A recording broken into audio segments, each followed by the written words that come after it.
Okay, let's just dive right in. If you've ever really, committed to getting fit, you absolutely know the feeling. It's like this tidal wave of advice just swamps you, doesn't it?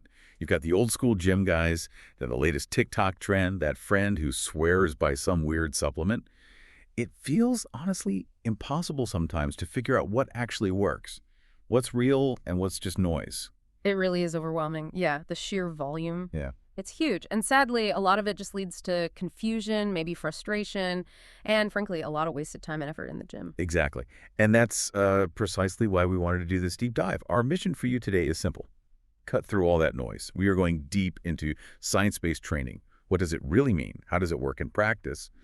And, why is it the method that everyone from elite athletes to, well, dedicated lifters like you seem to be adopting when they want real consistent results? Right. And we've pulled the key stuff from this really comprehensive guide put together by an AI expert that's specifically tailored for someone who already has solid gym experience. So get ready for maybe a few aha moments. Hopefully, by the end of this, you should really transform how you think about your body's response to training.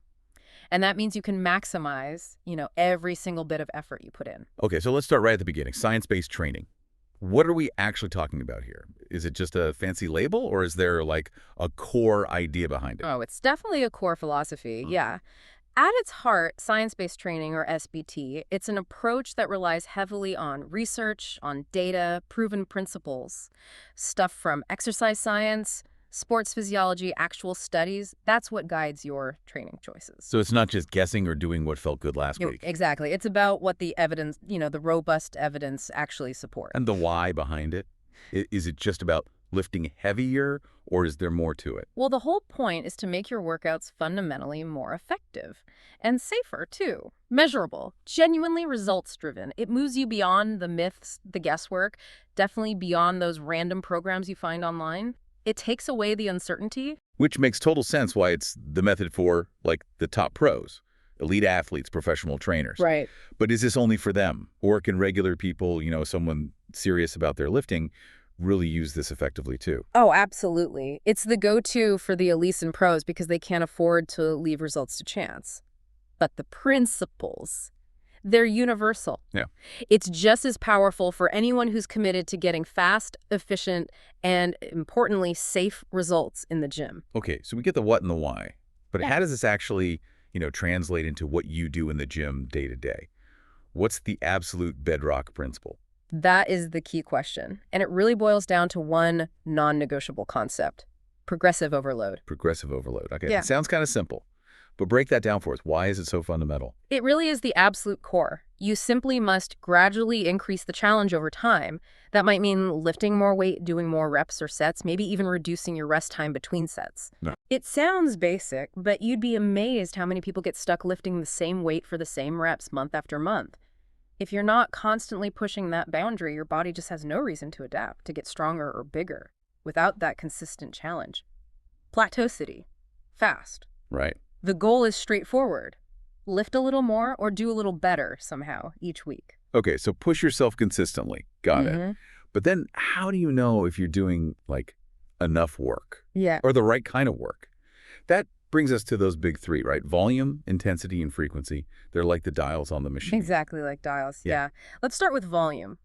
Think of it simply as the total work you do for a muscle group, usually calculated like sets times reps times the weight lifted. Okay. Now, for building muscle hypertrophy, the science points towards hitting that muscle group for about 10 to 20 good, hardworking sets each week.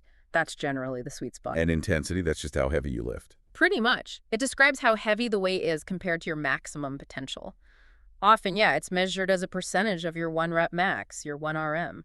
It's about how close you're pushing to failure for the number of reps you're doing. Makes sense. Yeah. And frequency is just how often you hit a muscle. The research seems pretty clear on this one, too. It is, yeah. Generally, the sweet spot for the best results is training each muscle group about twice a week. That gives you enough stimulus to grow, but also, critically, enough time to recover. Recovery. Oh. Okay, let's talk about that dial. Recovery and rest. This one gets ignored a lot, but you're saying it's where the magic happens. It really is. This is a huge aha moment for so many people. Even experienced lifters sometimes think more is always better, just train harder, train longer. But the science, kind of counterintuitively, shows your muscles don't grow while you're lifting the weights. Right, they grow afterwards. Exactly. They grow after you train, while you're recovering. It's like baking a cake, right? You mix the ingredients, put in the work, but the actual transformation happens in the heat of the oven while it rests. Good analogy. So what does good recovery look like? Just kicking back on the sofa. Well, that helps. But the key components are things like getting 7 to 9 hours of quality sleep each night, really prioritizing that, having dedicated rest days built into your week, and making sure you give a muscle group at least, say, 48 hours of recovery before you go and blast it again. You can't just bench press every single day and expect amazing results. Okay, principle 4, specificity. Does it really matter how I train for different goals? Isn't lifting just lifting? Nope. Your training absolutely must be specific to your goal. Think about it. You wouldn't train for a marathon by just powerlifting, right? No, definitely not. Your body adapts very specifically to the demands you place on it. So if pure strength is your goal, you'll focus on lower reps, heavier weight. If it's muscle growth, hypertrophy, you'll probably be in that moderate rep range, higher volume. Endurance, lighter weights, more reps. Specificity is key. And that leads into exercise selection. When I'm actually planning a workout, how should I choose the exercises? Is it all about barbells, Yeah. machines? What's the science say? Great question. This is about maximizing efficiency. The science strongly suggests that compound lifts should be your foundation. Things like squats, deadlifts, bench presses, pull-ups, rows. The big ones. The big ones, exactly. They're incredibly efficient because they work multiple muscle groups all at the same time. You get more bang for your buck, basically. But it's not only compound lifts, right? Right. What about things like bicep curls or leg extensions? No, definitely not only compounds. Those smaller movements, often called isolation exercises like bicep curls, lateral raises for shoulders, leg extensions, hamstring curls, they are absolutely valuable additions. They let you specifically target individual muscles, maybe bring up a lagging body part, or just add a bit more focused volume where you need it. They really complement the big compound lifts perfectly. Okay, next up, and this is one I think a lot of experienced lifters, myself included sometimes, kind of neglect if they just go by feel. Yeah. Tracking and data. What are we actually logging here, and why does it matter so much? This is huge. It's about keeping a detailed log of, well, pretty much everything. Your exercises, obviously sets, reps, weight used, but also maybe some subjective things. How was your sleep? Energy levels that day? How was the pump during the workout? Even your general mood. I definitely remember when I first really started tracking everything properly. Before that, I was just guessing half the time, seeing the actual numbers. Total game changer. So the why behind it. The why is critical. This data lets you make adjustments based on actual performance, not just how you happen to feel on a particular day. If you see you're plateauing, the numbers aren't going up, that log tells you, okay, maybe it's time to tweak volume or intensity or focus more on rest. Or if you're consistently feeling wiped out, super sore, that's a clear signal you might need to deload or maybe pull back on the number of sets. It replaces guesswork with actual, actionable insights. Which feeds perfectly into the next principle, periodization. Now, this one sounds kind of advanced. Is this just for, like, pro bodybuilders, or should regular folks think about this too? Periodization is really just a fancy word for planning your training in distinct phases or blocks. It helps you manage progress systematically and, importantly, helps prevent overtraining or hitting those frustrating plateaus. It's definitely not just random workouts strung together. So it's like having a long-term roadmap. Exactly. It's a strategic plan, and it absolutely applies to everyone serious about results. You'll typically cycle through different phases. Maybe you have a hypertrophy phase focused on building muscle, maybe 8-12 reps, higher volume. And then after that phase. You might transition into a strength phase. Lower reps here, maybe 3 to 6, lower overall volume, but lifting much heavier weights to build that raw strength. And woven into this, absolutely critical, are deload weeks. Ah, yes, the deload. Yeah. Taking it easy for a week feels counterintuitive sometimes. It does, but it's so important. Usually every 4 to 8 weeks, you'd plan a week where you significantly reduce your volume, maybe cut it by 50% or so. This isn't about being weak, it's a strategic pause. It allows your body to fully recover, adapt to the previous training stress, and really sets you up for even better progress in the next block.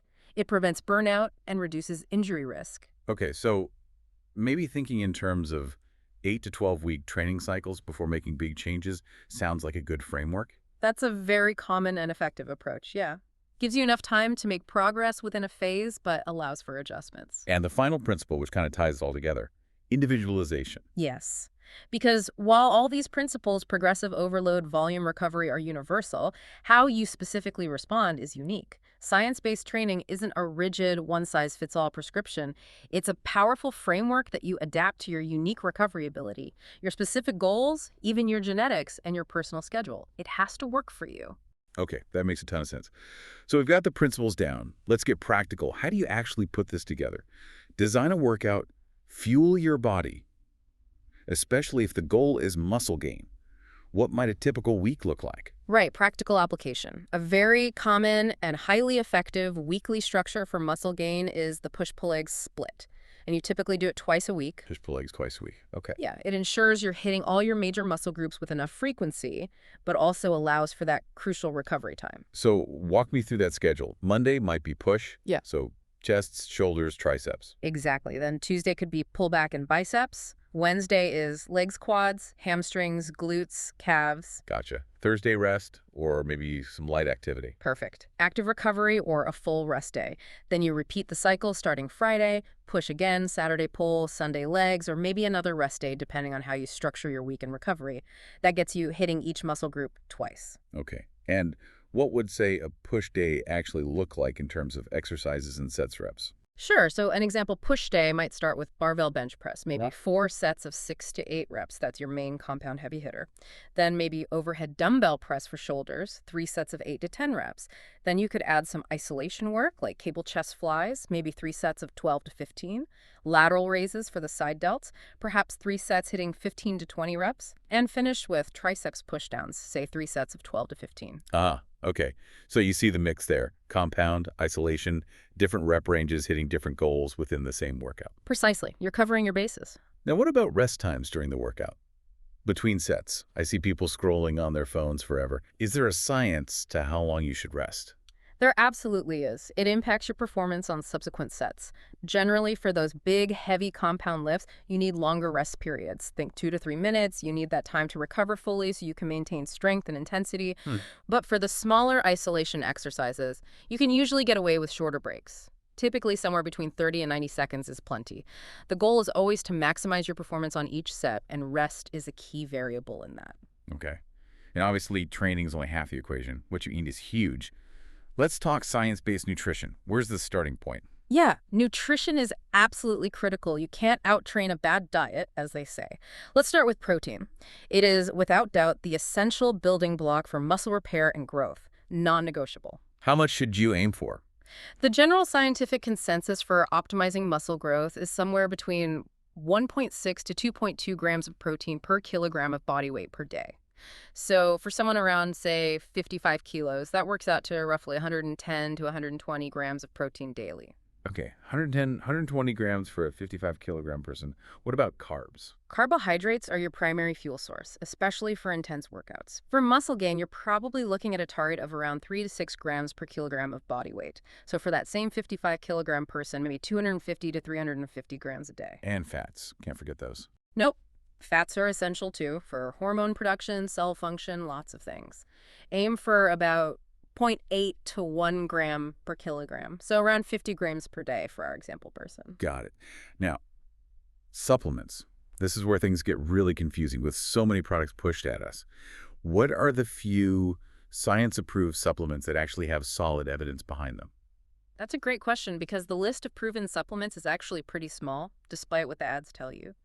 Top of the list, arguably, is creatine monohydrate. Super well-researched, usually 5 grams a day. Great for strength, power, muscle gain. Okay, creatine. What else? Whey protein is basically a convenient food source to help you hit that daily protein target we talked about. Not magic, but very useful. Caffeine can definitely boost performance if you take it before a workout. Tolerance varies, of course.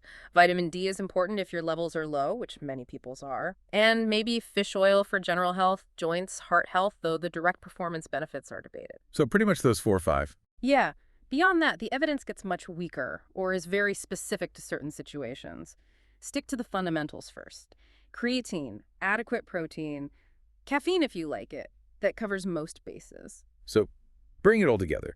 Why does this science-based training approach work so well specifically for you, the listener, especially if you already have some solid gym experience? Well, for starters, because it's systematic, it minimizes that guesswork. And less guesswork means a significantly lower risk of injury. You're not just throwing weights around, you're following a smart plan. Exactly. And by applying these proven principles, you just get more